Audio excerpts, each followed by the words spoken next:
Today we are going to discuss about emitters and absorbers. So last lecture में हमने transfer of heat के 3 different method को discuss किया था, जिसमें कंडक्शन, कन्वेक्शन एंड रेडिएशन था. सो आज हम इमिटर्स एंड एब्जॉर्बर्स के बारे में पढ़ेंगे. सो बेसिकली इमिटर्स किसको कहते हैं? इमिटर्स का मतलब है खारिज करने वाला, रिलीज़ करना, और एब्जॉर्बर्स का मतलब है जज्ब करना.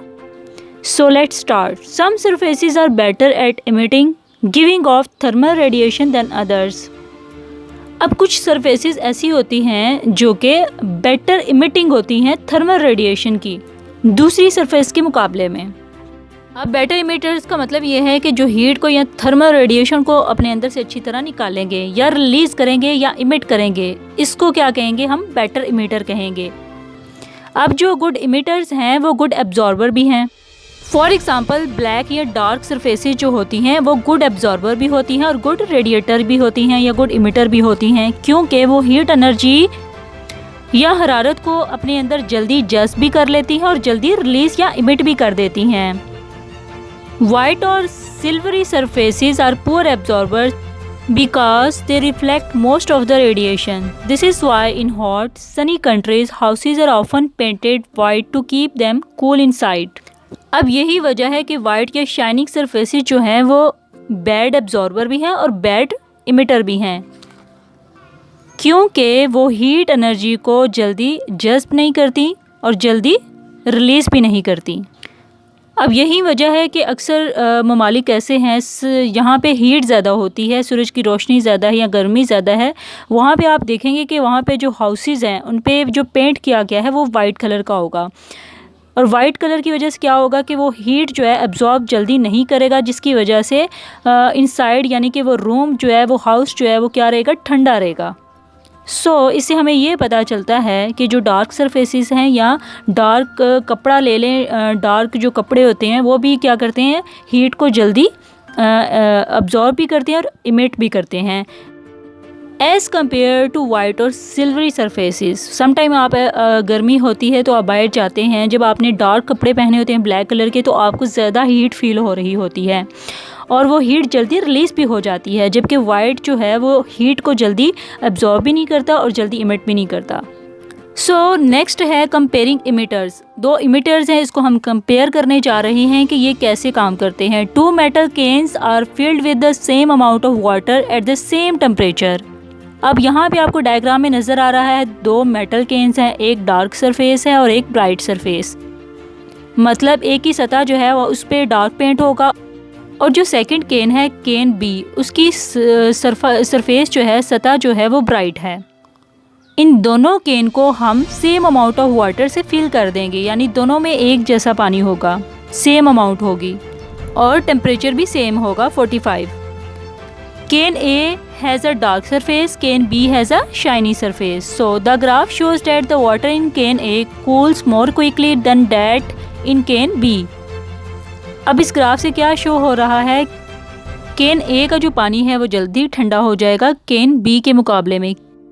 Clearly a dark surface is a better emitter of thermal radiation than a shiny surface, क्योंकि डार्क सरफेस जो है वो बेटर इमिटर है थर्मल रेडिएशन का शाइनी सरफेस के मुकाबले में, क्योंकि डार्क सरफेस जो है वो जल्दी से हीट को क्या करेगा? रिलीज़ कर देगा, अपने अंदर से हीट को जल्दी से निकाल देगा, क्योंकि डार्क सरफेस बेटर इमिटर है as compare to shiny surface. Next we comparing absorbers. 2 metal plates, one shiny and one dark, have thermometers attached to their backs. The plates are fixed at the same distance from a radiant heater. अब यहाँ पे आपको picture में दिखाई दे रहा है 2 plates हैं, 2 metal plates हैं जिनकी बैक साइड पे थर्मोमीटर को अटैच किया गया है ताकि हम इसका टेम्परेचर मालूम कर सकें. एक शाइनी प्लेट है जबकि दूसरी डार्क प्लेट है और दोनों की बैक साइड पे थर्मोमीटर है. दरमियान में क्या है? रेडिएंट हीटर है, जिसकी वजह से इन दोनों को हीट पहुंचेगी. तो क्या होगा? The graph shows that the dark surface absorbs heat more quickly than the shiny one. Clearly dark surfaces are better absorbers of thermal radiation than shiny surfaces. So इस ग्राफ में बताया गया है एक्स एक्सिस पे time show हो रहा है जबकि वाई एक्सिस पे टेम्परेचर शो हो रहा है. अब क्या होगा? जैसे जैसे इन दोनों प्लेट्स को हीट मिलेगी तो डार्क प्लेट जो है इसका थर्मोमीटर की वजह से टेम्परेचर बढ़ता जाएगा, जबकि शाइनी जो हमारे पास प्लेट है इसका टेम्परेचर क्या होगा, इतना नहीं बढ़ेगा जितना डार्क सरफेस का बढ़ेगा। जबकि आप यहाँ ग्राफ से भी देख सकते हैं कि डार्क सरफेस का जो है वो टेम्परेचर ज़्यादा तेज़ी से बढ़ेगा, जबकि शाइनी सरफेस का इतनी तेज़ी से नहीं बढ़ेगा, क्योंकि डार्क सरफेस जो है वो जल्दी से हीट को क्या कर रही है, अपने अंदर जज्ब कर रही है। नेक्स्ट यहाँ आपको एक डायग्राम शो हो रही है। Some buildings have solar panels on the roof. Solar panels use thermal radiation from the sun to heat water. The backend layer absorbs the radiant energy and warms up the water flowing in the pipes. अब कुछ building ऐसी होती है जिनके छतों पे क्या होता है, सोलर पैनल होता है, और ये सोलर पैनल थर्मल रेडिएशन को यूज़ करते हैं सन की वजह से, और इस तरह वाटर को क्या करते हैं, हीट करते हैं। The backend layer absorbers the radiate energy and warm up the water flowing in the pipes. और इस हीट को ऑब्जर्व करने के बाद क्या होगा, पानी गर्म हो जाएगा जो कि पाइप के ज़रिए फ्लो होगा। Next we have the vacuum flask. Vacuum flask क्या है? द वैक्यूम और thermos flask can keep drink hot और cold for hours. The flask has number of features which reduce the rate at which heat flows in और out of it. सो अगर हम देखना चाहें कि हमारी कंडक्शन, कन्वेक्शन और रेडिएशन की जो मिसालें हैं कहाँ हमें मिलती हैं, तो आपके सामने एक थर्मोस या वैक्यूम फ्लास्क है जो आपको नज़र आ रहा है एक डायग्राम में, जिसको हम अक्सर घरों में भी यूज़ करते हैं। अगर आपने इसके अंदर कोई हॉट चीज़, कॉफ़ी या टी या कोई कोल्ड चीज़ रखी है तो वो काफ़ी घंटों तक ठंडी या गर्म रहेगी, क्योंकि इसके डिफरेंट फीचर्स हैं और इनके अंदर कुछ ख़ास खसूसियात पाई जाती हैं जिसकी वजह से ऐसा होता है।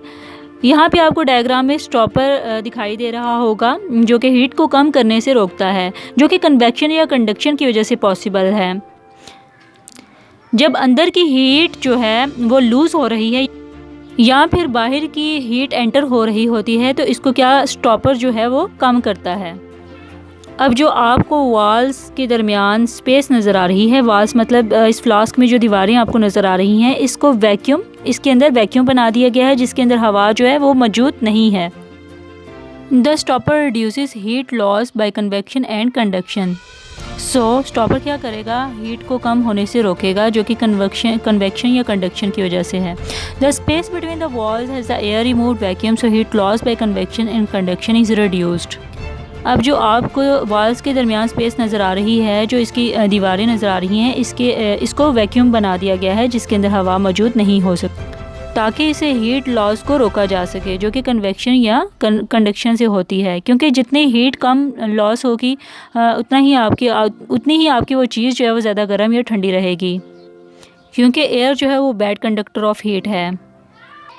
The silver lining of the walls reduces heat loss by radiation.